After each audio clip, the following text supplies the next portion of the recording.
Mark Fitzgerald is the owner and runs Rosewood Sound out of Syracuse. He's the guy in charge of what everybody's hearing here at Podunk, and it sounds great. Thank you. But not only does it sound great, it looks great because, Mark, you're a carpenter as well as a sound guy. Well, my brother's a cabinet maker. He's been hooking me up with tools for years. And, I got an old warehouse, it's actually an old factory I've been rehabbing, so I got plenty of places to put these tools.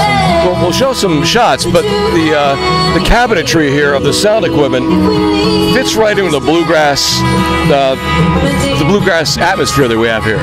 Well, thank you. You know, some people will call it old-fashioned, so I try and deflect that and call it timeless. Well, yeah, I mean, it looks great. I feel like I'm in somebody's drawing room. You know, it's got that organic look to it. Thank you.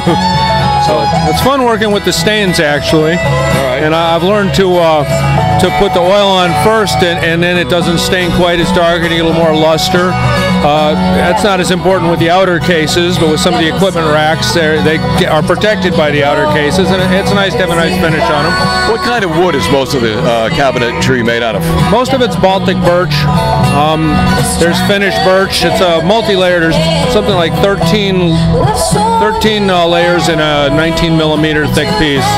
And that's sort of an industry standard. They make it in China now. They make it in Finland. The Baltic is the best price for sure. Well, it's a unique look. It really does. It stands out because of its hominess. Well, thank you, thank you. I just got a planer from my brother, in fact, and I'm looking forward to doing more work with hardwood. Okay. And I've got a little hardwood here and there as trim, but I'm thinking maybe I'll do some really thin stuff. Weight's always a concern. This is where Sapelli plywood is a good thing, or the Chinese is very tempting because it's a lighter material, but weight's always a concern. But I'm going to try and do some stuff in 1/4-inch Luan with hardwood all over the place.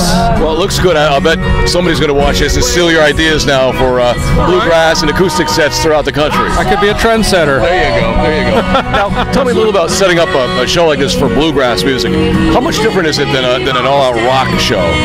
Well, I started this company specifically to do acoustic music, so for 30 years I've been focusing on that, and I guess the biggest generalization is that it's more about tone quality rather than how loud can you get this thing to go.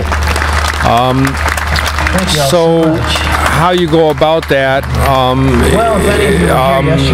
is kind of a complex subject, but I think the idea that the speaker system is more neutral doesn't sound. I sometimes refer to the rock technology as monster truck sound, or as impact. It's a big bomb of sound.